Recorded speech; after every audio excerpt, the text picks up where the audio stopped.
Alright everyone, welcome back. Simple as Scotland, who should start for Scotland in the Euros this summer? First game for Scotland is on Monday against the Czech Republic. I think it's a 3pm kickoff at Hampden, so we'll see what happens. Very simple, I'll go through my team, through the defence upwards, as my friend Ryan here does the exact same with his team, defence upwards. So kicking off with the goalkeeper, we've both went with David Marshall, which I think that's self-explanatory.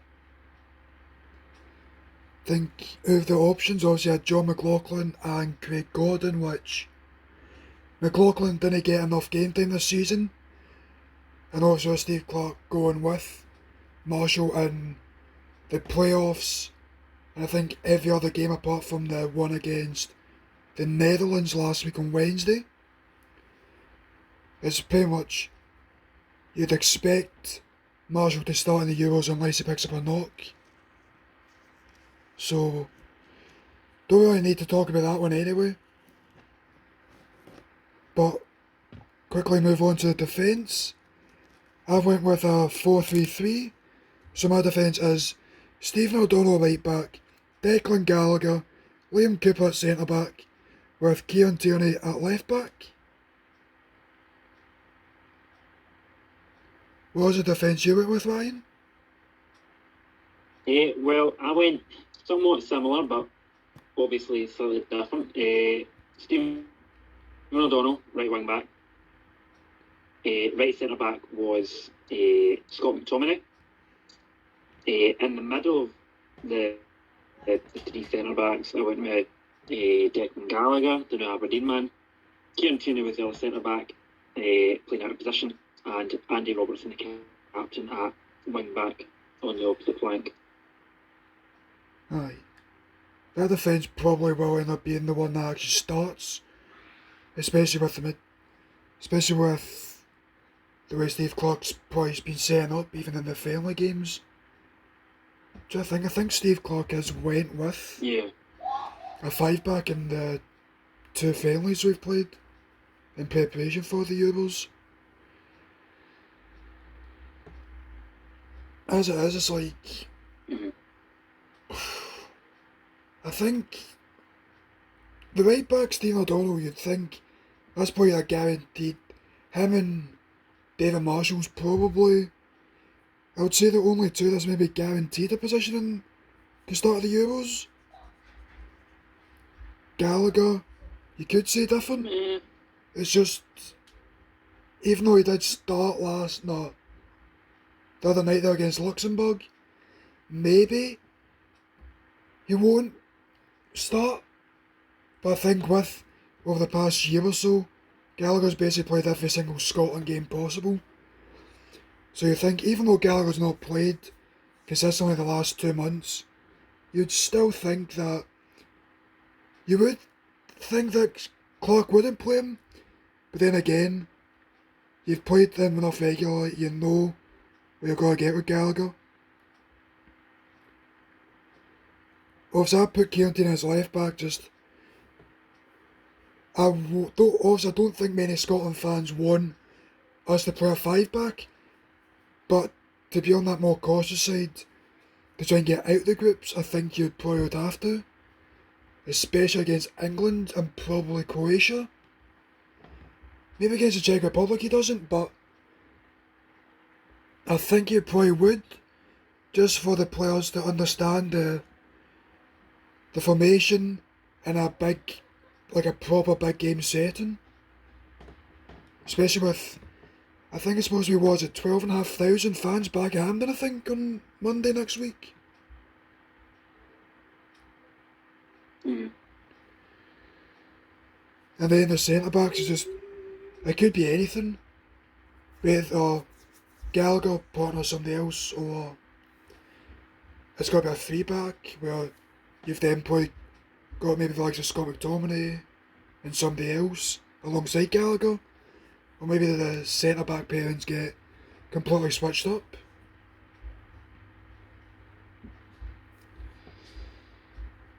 But yeah, I agree with that. Yeah. It's probably got to be where the midfield is, where it lies. I've went with, obviously, Scott McTominay holding, John McGinn and David Turnbull just sitting in front. But that's just because I prefer. I think that if we're going attacking wise, then that's probably the way you'd want to set up. But then a cautious mentality, you wouldn't set up like that.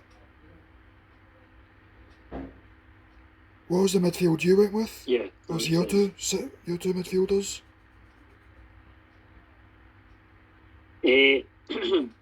Obviously, I've got McTominay in the defence, so he wouldn't be part of my midfield. But depending on how the defence is actually set up, I would potentially have McTominay in the middle.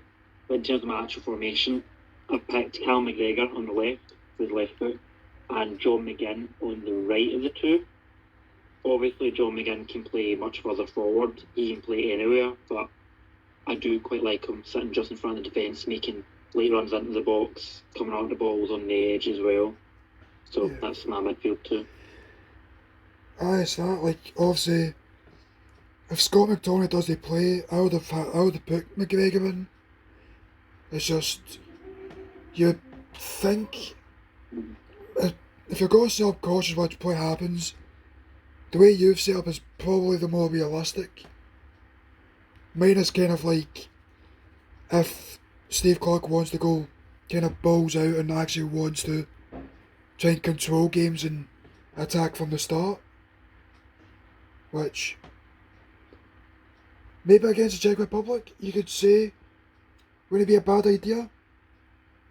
But as I said, England, Croatia, those two games, you probably do just 5-3-2, sit cautious, don't try and play too expansive, unless obviously a goal down, 15-20 minutes left, then you're having to chase a point to probably see us through to the next round, hopefully. But no, I think we're John McGinn. Obviously, we know Faye Villa. He knows he's scored many. Most of his goals he has scored is arriving late. Whether that's a kind of 12-yard tapping or outside the box he scored for him, which he doesn't score too many, but it's when he does, it's kind of like a quality goal. I think obviously I'd prefer David Turnbull to start, but I've been calling for Turnbull to be in a Scotland jersey for, was it, 2 years now, I think? So, obviously he's not had much time with Scotland, but we probably will see him off the bench in the 3 group games. And then it'll just depend on the last game whether we're through or no, to see if he'll start in the last game. If we're somehow through after 2 games, then you probably will see a few players get their debuts technically, or give more game time. But aye. And then, well, obviously just before the squad was announced, we had Kenny McLean drop out through injury. What's your opinion on that? Oh, I even forgot. Would he have got into the squad anywhere, or into the starting 11, do you think? Maybe. I think if McLean, you could probably would have said that John McGinn might have dropped out. I think because, how long did John McGinn get injured for again this season? I think it was like 3 or 4 months. Yeah, no, what was that? No, that was last season. It was a while anyway. I know he's, over the past 2 seasons, McGinn's kind of picked up that, it's like an ankle injury, kind of roughly towards the halfway point of the season. He makes a late comeback in like April. Maybe. I think if we were playing in midfield 3, just 3 normal midfielders, he probably would have played if he wasn't injured. But if it's a 5-back, I don't think he would have started. He definitely would have had a solid shout, playing quite well with Norwich this season, but unfortunately getting injured and missing the Euros, which it's obviously quite unfortunate with that, like, especially when the Euros was delayed a year. It just gave everyone, not just in the Scottish national side, but all around Europe, everyone's kind of got that extra year to kind of like prove himself to try and get in to the national sides, and just unfortunate for McLean to get injured to miss out. I think because also the other options in midfield, Billy Gilmore, who else? Ryan Christie, technically a midfielder, but you'd probably be playing further forward. I honestly can't think of other ones off the top of my head. But we'll move on to attack, obviously, to finish off. Obviously, we're going a 4-3-3 for me. I put Ryan Fraser on the right wing, Che Adams on the left, because of the attackers, well, of the strikers, he's probably the quickest of the three.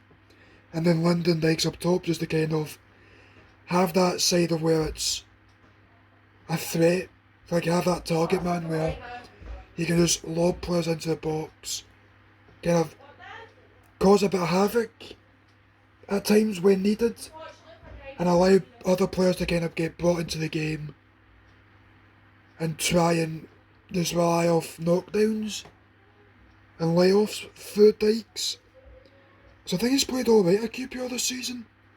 I've not actually looked at stats or whatever wise, but whenever I've seen anything about QPR, you don't see anything negative about Dykes, so that's, you can't say it's a negative, but obviously unless you've seen the stats, we don't know if it's going to be a positive or no. Because I think he played the most part against the Netherlands on Wednesday night, and then came off for Kevin Nisbet, which came on and scored within I think 2 minutes of coming on, I think it was. Mm-hmm. Aye. Was it, what would that be? Your 3 attackers then? Or technically 2? No, 3, aye.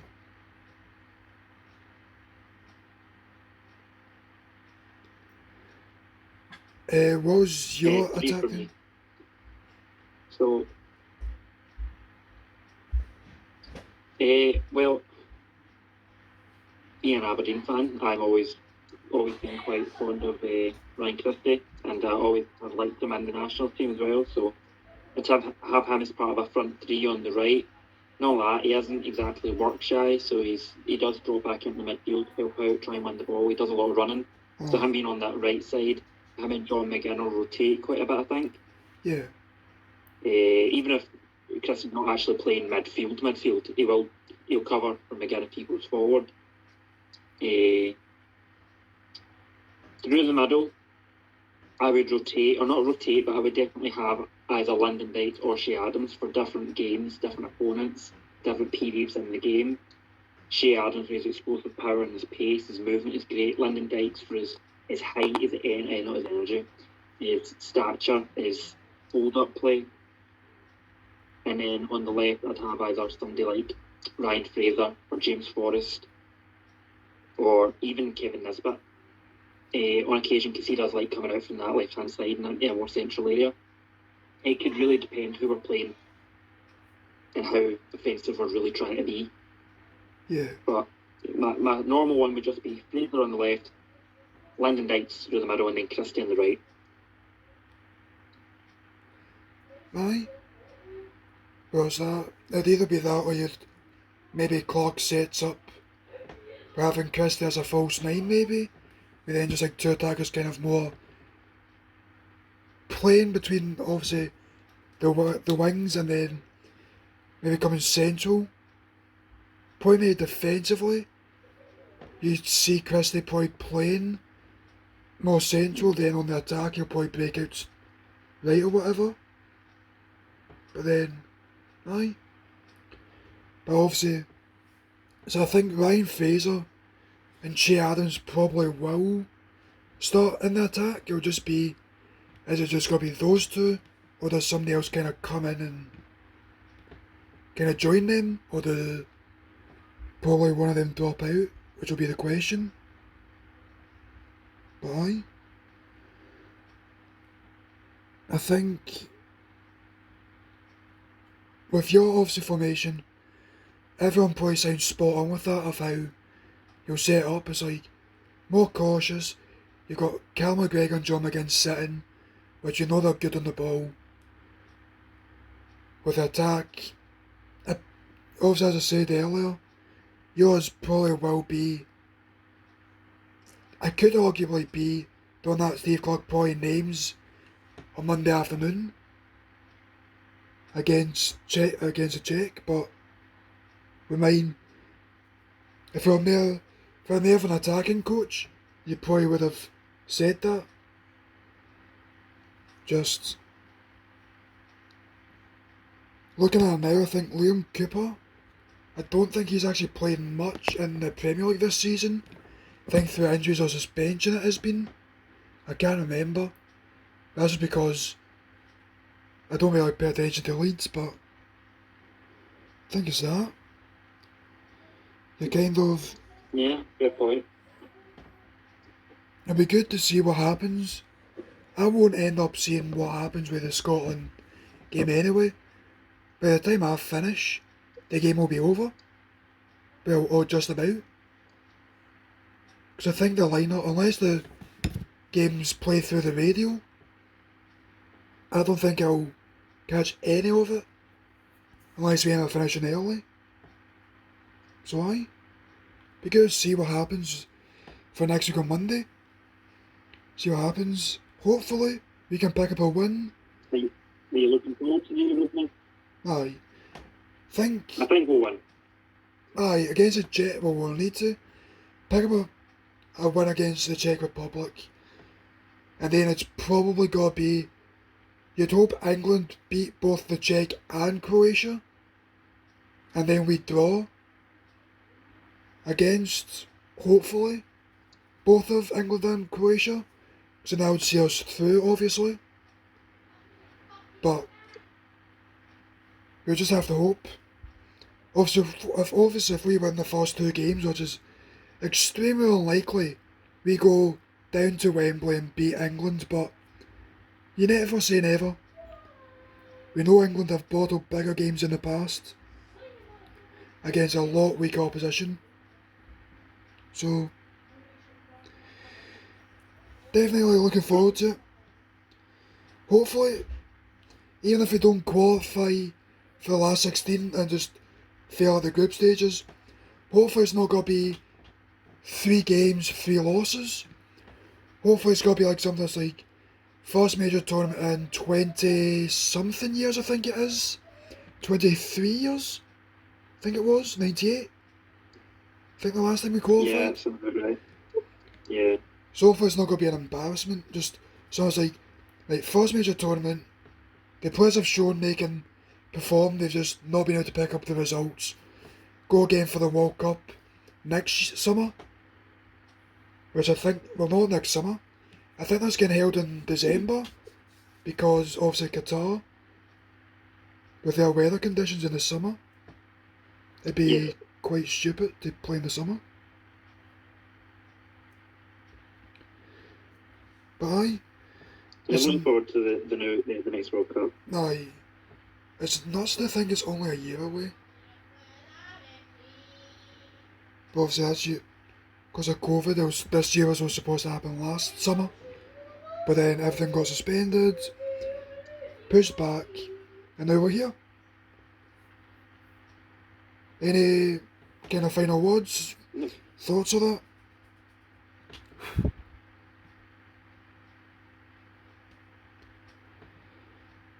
Alright, well, I think that's everything. Going through the 11s, obviously, I'll put them both up on screen, just split. Mine on the left, Ryan's on the right. If you want to pause the video and have a look, if you have a say in the comments below, drop your 11. This also was from the official squad that was put out a couple of weeks ago, I think it was, of a 26-man squad, which we could obviously be completely wrong. Mine's probably won't even have 6 players start, probably. Yours is more realistic, Ryan, but that's because I don't like a cautious mentality. Obviously, I prefer to play attacking, even though we're not probably going to win the tournament, but never know. You play cautious, you might be able to grind the results. Hopefully the players, because I think a lot of these players, apart from Scott McTominay, none of these players have actually played and I made like apart from the playoffs obviously, like an actual pressure situation where McTominay's played in the Europa League final. Other players have played in Europe, but that would have only been at the group stages at max. So, looking forward to Monday. Let's see what happens, but any final thoughts, Ryan, before we go?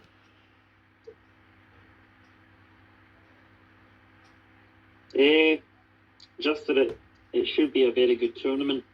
There's obviously a lot of big names like Zlatan, Haaland, players like that missing out in the wider scope of things.